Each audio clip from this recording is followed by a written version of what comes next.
Bonjour à tous, Xiaomi compte des dizaines de références différentes à son catalogue et la marque est notamment très présente sur le secteur de l'audio. Elle a d'ailleurs présenté récemment les AirDots Pro qui sont ses derniers écouteurs sans fil haut de gamme. Ils m'accompagnent depuis maintenant une quinzaine de jours et voici leur test.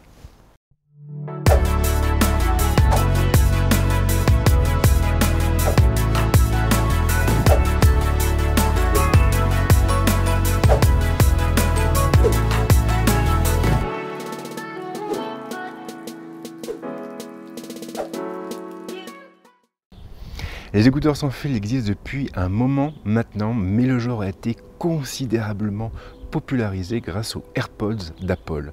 Désormais, la plupart des constructeurs proposent des écouteurs sans fil. C'est notamment le cas de Samsung qui a dévoilé en même temps que les Galaxy S10 les Galaxy Buds, et Xiaomi lui-même compte à peu près 2 ou 3 produits positionnés sur ce segment. Les Mi AirDots Pro viennent se positionner pour leur part sur le haut de gamme. Il me tardait de les tester et justement Gearbest a eu l'extrême gentillesse de me faire parvenir un exemplaire du produit pour que je puisse réaliser cette vidéo. Et bien sûr, je les en remercie. Cette vidéo justement se déroulera en plusieurs temps. Après être revenu sur le packaging et les accessoires livrés avec les écouteurs, on s'intéressera à leur design et leur ergonomie avant de nous pencher sur leur qualité sonore. On a donc pas mal de pain sur la planche.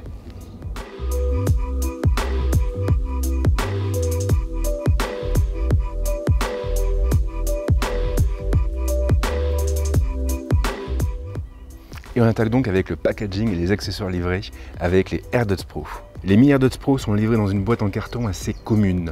Xiaomi a placé un visuel des écouteurs et de leur boîte de rangement en façade et les principales caractéristiques du produit sont évoquées sur la tranche. Ici, la marque a choisi de placer le curseur sur le côté sans fil, le système de réduction de bruit actif, la légèreté des écouteurs et leur interface tactile.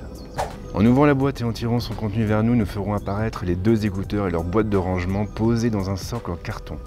Le socle en question abrite d'autres surprises. En l'ouvrant, on pourra en effet trouver la notice, rédigée en anglais et en chinois, le câble de charge et des embouts d'oreilles supplémentaires. Contrairement aux AirPods, les écouteurs sans fil de Xiaomi ne viendront pas s'accrocher au pavillon de l'oreille, mais à son conduit. Il sera donc indispensable de commencer par essayer tous les embouts d'oreilles pour trouver celui qui est le plus adapté à votre morphologie. De ce côté, Xiaomi a d'ailleurs été assez loin puisqu'on trouve 3 paires d'embouts différents en plus de ceux qui sont déjà placés sur les écouteurs. Autre point positif, la charge du boîtier de rangement des écouteurs s'appuiera sur le connecteur USB type C de ce dernier, un format qui est bien plus actuel que le vieillissant micro USB.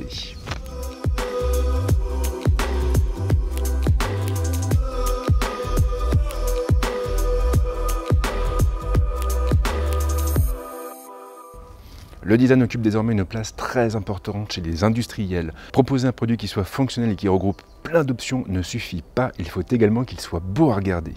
Et encore plus lorsqu'il s'agit d'un produit qui se voit comme les écouteurs sans fil, justement. Il faut bien le reconnaître, les AirDots Pro rappellent inévitablement les AirPods.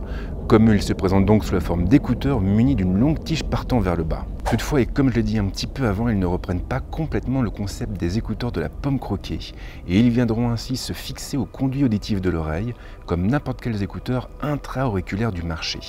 Et ça, c'est un problème, parce qu'avec la tige, le centre de gravité des écouteurs sera assez bas. Du coup, ils auront tendance à partir, à sortir de l'oreille, si on n'y fait pas attention et si on n'a pas opté pour le bon embout. Et ça, c'est vrai dans la vie de tous les jours, mais encore plus lorsqu'on court avec les écouteurs. Pour le reste, l'offre est plutôt solide. Xiaomi a ainsi placé près de l'embout un détecteur de proximité et les écouteurs seront donc capables de se couper automatiquement lorsque vous les retirez de votre oreille ou de s'allumer lorsque vous les mettrez en place. Le microphone intégré est bien entendu placé au bout de la tige et donc à proximité de la bouche. Plus haut, on retrouve un autre trou. Il abrite lui aussi un microphone, mais ce dernier est utilisé pour le système de réduction du bruit ambiant. Il captera en effet les sons environnants pour les supprimer et vous permettre ainsi de vous immerger pleinement dans votre musique. Le dos de l'oreillette abrite des capteurs de pression. Pour piloter les écouteurs, il suffira donc de tapoter dessus. Une tape à droite permettra de mettre la lecture en pause ou de la relancer. Une double tape aura pour effet de raccrocher ou de décrocher en cas d'appel. Et si vous répétez le même geste à gauche, alors vous activerez l'assistant vocal de votre téléphone. Si vous le désirez, il sera aussi possible de n'utiliser qu'une seule oreillette comme un kit main libre. Les gestes changeront en revanche. Il faudra ainsi faire une double tape pour mettre la lecture de la musique en pause ou la reprendre. Autre détail intéressant, la réduction du bruit ambiant peut être activée ou désactivée en un instant. Pour ce faire, il suffira d'appuyer pendant 3 secondes sur un des écouteurs. A noter que le système se désactivera automatiquement en cas d'appel entrant. La boîte est plutôt conventionnelle, elle semble un peu plus encombrante que celle des Galaxy Buds. Elle est également dépourvue de charge sans fil. Il faudra donc la brancher pour la recharger. Le connecteur se trouve en dessous et sur la face avant on trouve une LED de notification. Un bouton se trouve sur la tranche droite, il servira à lancer l'appairage entre les écouteurs et notre téléphone ou bien à les allumer sans les retirer de la boîte.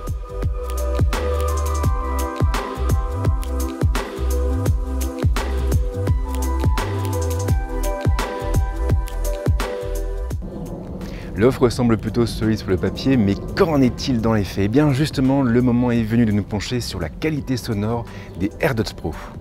La mise en place des écouteurs est assez simple. Pour commencer, il faudra appuyer pendant quelques secondes sur le bouton situé sur le boîtier pour lancer l'appairage. Ensuite, vous devrez vous rendre sur votre téléphone dans les paramètres Bluetooth pour repérer les écouteurs dans la liste. Lorsque ce sera fait, il ne restera plus qu'à taper sur leur nom pour lancer l'association. Alors c'est pas aussi simple qu'avec les AirPods d'Apple, c'est vrai, mais ça reste quand même du domaine du raisonnable. Il faut en outre souligner que les AirDots Pro fonctionnent avec tous les téléphones, que ce soit de l'Android ou de l'iOS. En outre, on pourra également utiliser les écouteurs avec un PC sous Windows par exemple. Il n'y a pas de bouton pour les allumer en revanche, il suffira ainsi de les sortir de leur boîte et de les mettre dans les oreilles pour les activer. La connexion sera instantanée et automatique. Il ne vous restera alors plus qu'à lancer la lecture d'une piste audio ou d'une vidéo pour que le son soit automatiquement renvoyé vers les écouteurs. Curieusement, le son en question n'est pas mauvais. Alors on est évidemment très loin d'un QC35 de Bose par exemple, mais les aigus ne sont pas trop criards et les basses n'étouffent pas les médiums. En réalité c'est même tout le contraire, les voix restent très audibles, mais les basses leur donnent un peu plus de relief, un peu plus de dimension. Rien à dire non plus au niveau de la puissance, il ne sera pas nécessaire de pousser le volume sonore à fond pour profiter de ces écouteurs. Maintenant, et c'est un avis personnel, je trouve quand même que le son est moins profond que celui des Galaxy Buds. En revanche, un temps d'adaptation sera nécessaire pour s'y retrouver dans les commandes. Contrairement aux Galaxy Buds, il ne suffira pas de tapoter doucement sur les écouteurs pour les actionner et il faudra donc appuyer assez fort. C'est d'ailleurs assez dommage de mon point de vue puisqu'on perd pas mal en ergonomie et en accessibilité. La réduction du bruit fonctionne plutôt bien elle aussi et elle arrive à bien atténuer les sons ambiants. Suffisamment en tout cas pour nous permettre de plonger dans notre musique ou dans notre vidéo. Et il sera d'ailleurs parfaitement possible de la couper en pressant l'écouteur droit pendant 3 secondes. Alors la situation n'est pas parfaite au niveau des microphones en revanche, et ils ne permettent pas d'atténuer totalement les bruits ambiants. Si notre voix restera tout de même audible, la qualité sonore sera nettement moindre que si vous prenez directement le smartphone pour le coller à votre joue.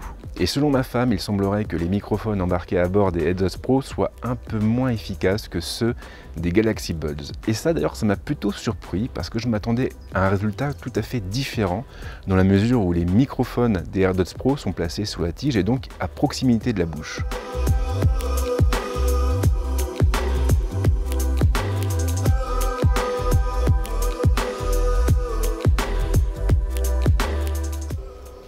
Les AirDots Pro sont de bons écouteurs sans fil, c'est indéniable, et encore plus lorsqu'on pense à leur prix de vente qui les situe autour des 60 €. Maintenant, le bilan n'est pas parfait non plus, et ce qu'on peut leur reprocher finalement à ces écouteurs, c'est de s'inspirer un peu trop des AirPods sans pousser le concept non plus très loin. En ce qui me concerne, j'aurais vraiment préféré que Xiaomi opte pour un form factor équivalent à celui des écouteurs d'Apple, mais au lieu de ça, on a des espèces d'écouteurs intra-auriculaires qui ressemblent à des AirPods, et ça, j'avoue que ça me gêne un petit peu. Ça me gêne parce que finalement, la force des AirPods, c'est de ne pas avoir besoin de s'immiscer dans le conduit auditif pour tenir en place. Et là, finalement, on a un produit qui ne reprend pas les avantages des AirPods, mais seulement ses inconvénients. Ceci étant, le son en lui-même n'est vraiment pas mauvais, il est même bien meilleur que ce que je pensais au départ. Il est cependant dommage que le système de tapotement ne soit pas mieux pensé. Là, en l'état, on aura beaucoup de mal à interagir avec les écouteurs, et c'est un petit peu dommage. J'espère d'ailleurs que les prochaines versions du firmware corrigeront le problème. Les AirDots Pro ne sont donc pas parfaits, maintenant ça reste une fois encore, et j'insiste lourdement là-dessus, de très bons écouteurs lorsqu'on rapporte leur qualité à leur prix de vente. Bref, je vais m'arrêter là, j'espère que cette vidéo vous a plu. Si c'est le cas, n'hésitez surtout pas à la liker. Et si vous le faites, pourquoi ne pas vous abonner à la chaîne? Et si vous avez des questions, bien sûr, n'hésitez pas, les commentaires sont là pour ça. Je tiens cependant à préciser que je ne possède pas les AirPods, ni les AirPods 2, et je ne pourrai donc pas comparer les qualités sonores des deux produits. En tout cas, je vous souhaite de passer une bonne semaine ou un bon week-end, et on se retrouve très vite avec d'autres vidéos. Ciao!